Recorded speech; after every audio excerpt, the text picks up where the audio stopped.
तो आज जो कहानी हम सुनने जा रहे हैं इसका नाम है हाथी का सबक। और ये सिर्फ एक कहानी नहीं है, बल्कि इसमें हम सब के लिए एक बहुत गहरा और हौसला देने वाला पैगाम छुपा हुआ है। अच्छा, कहानी शुरू होती है एक बड़े दिलचस्प सवाल से। क्या कभी ऐसा भी हो सकता है कि गिरना या नाकाम होना किसी बहुत बड़ी कामयाबी की वजह बन जाए? सोचने वाली बात है। चलें, इस कहानी में इस सवाल का जवाब ढूंढते हैं। तो फिर मिलते हैं हमारी कहानी के हीरो से, एक बहुत ही खास हाथी। नाम है उसका बाबू। देखें बाबू, कोई आम हाथी नहीं था। अरे वो तो जैसे पूरे जंगल की जान था, सबका दोस्त, हर किसी की मदद के लिए हर वक्त तैयार।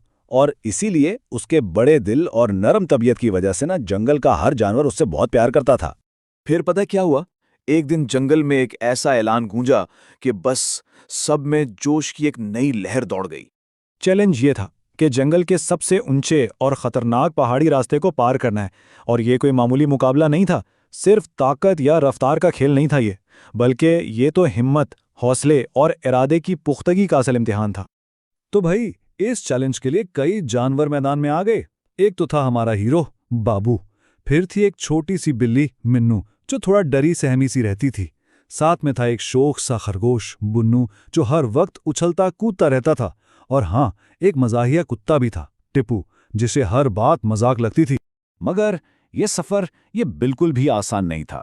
रास्ता इतना मुश्किल था कि हर कदम पर कोई नया खतरा इंतजार कर रहा था। सोचें जरा, पथरीले रास्ते, गहरी गहरी खाइयां और ऊपर से फिसलन वाली कीचड़। मतलब ये चैलेंज और भी ज्यादा खतरनाक होता जा रहा था। और फिर सफर के बीच में एक ऐसा मोड़ आया जिसने सब कुछ बदल दिया। यहां आके एक बहुत बड़ा सवाल खड़ा हो जाता है कि भाई, जो हमेशा दूसरों को संभालता है, जो सबका सहारा है, अगर वही ठोकर खा जाए तो फिर क्या होगा? और फिर वही हुआ जिसका किसी ने सोचा भी नहीं था। बाबू, हाँ, वही बाबू जो सबको संभाल रहा था, उसका अपना पांव फिसल गया और वो गिर पड़ा। एक लम्हे को तो जैसे पूरे जंगल पर सन्नाटा छा गया। लेकिन इस गिरने के बाद जो हुआ ना, वही दरअसल इस कहानी का सबसे बड़ा, सबसे अहम सबक है। सबसे हैरान करने वाली बात पता है क्या थी? बाबू का रद्दे अमल। वो गिरा, लेकिन उसने हिम्मत नहीं हारी, बल्कि उसने मुस्कुराकर कहा, कोई बात नहीं, चलो फिर से कोशिश करते हैं। असल हौसला तो यही है। ये अल्फाज थे तो बहुत सादा, पर इनका असर बहुत गहरा था। और इन लफ्जों ने तो जैसे जादू कर दिया। मिनो बिल्ली का खौफ हिम्मत में बदल गया। बुन्नो खरगोश ने उछल कूद छोड़कर एहतियात से चलना शुरू कर दिया। और टिप्पू कुत्ता, वो भी हंसते हुए उठा और दोबारा कोशिश करने लगा। बस बाबू की एक मुस्कुराहट ने ना पूरी टीम में एक नई जान फूंक दी। तो बाबू ने सिर्फ बोल कर नहीं, बल्कि करके दिखाया। उसने सबको एक बहुत कीमती सबक सिखा दिया कि सफर में गिर जाना नाकामी नहीं होती। असल जीत तो गिरने के बाद दोबारा उठ खड़े होने में है और अपनी कोशिश जारी रखने में है। और बस ये सबक सीखने के बाद उनके सफर का अंदाज ही बदल गया। इसके बाद वो सब एक दूसरे का सहारा बन गए, बिल्कुल एक टीम की तरह। और मिलके काम करते हुए आखिरकार वो सब के सब एक साथ पहाड़ की चोटी पर पहुंच गए।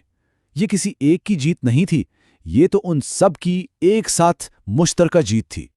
और जब वो चोटी पर पहुंचे तो जंगल में एक नया ऐलान गूंजा। ऐलान ये था कि असल फतह ताकत या रफ्तार में नहीं होती, बल्कि असल फतह का नाम है हौसला, मेहनत, दोस्ती और एक मुस्बत सोच। और यही इस कहानी की सबसे बड़ी सच्चाई है। बाबू ने सबको देखा, मुस्कुराया और कहा कि असल बहादुरी गिरने में नहीं, बल्कि गिरने के बाद दोबारा उठने में है। और ये वो अनमोल सबक था जो उस दिन जंगल के हर जानवर ने अपने दिल में बसा लिया। तो ये कहानी जाते जाते हमें एक बहुत गहरे सवाल के साथ छोड़ जाती है। क्या जीत का मतलब सिर्फ मंजिल तक पहुंच जाना है, या फिर असल जीत वो सफर है जिसमें हम नए सबक सीखते हैं, दोस्त बनाते हैं और गिरकर दोबारा उठने का हौसला पाते हैं? सोचने की बात है कि जीतने का असल मतलब वाकई है क्या। अगर आपको मेरी वीडियो पसंद आई है तो प्लीज मेरे चैनल को सब्सक्राइब करें और वीडियो को लाइक करें और दबाने ना भूलें। शुक्रिया।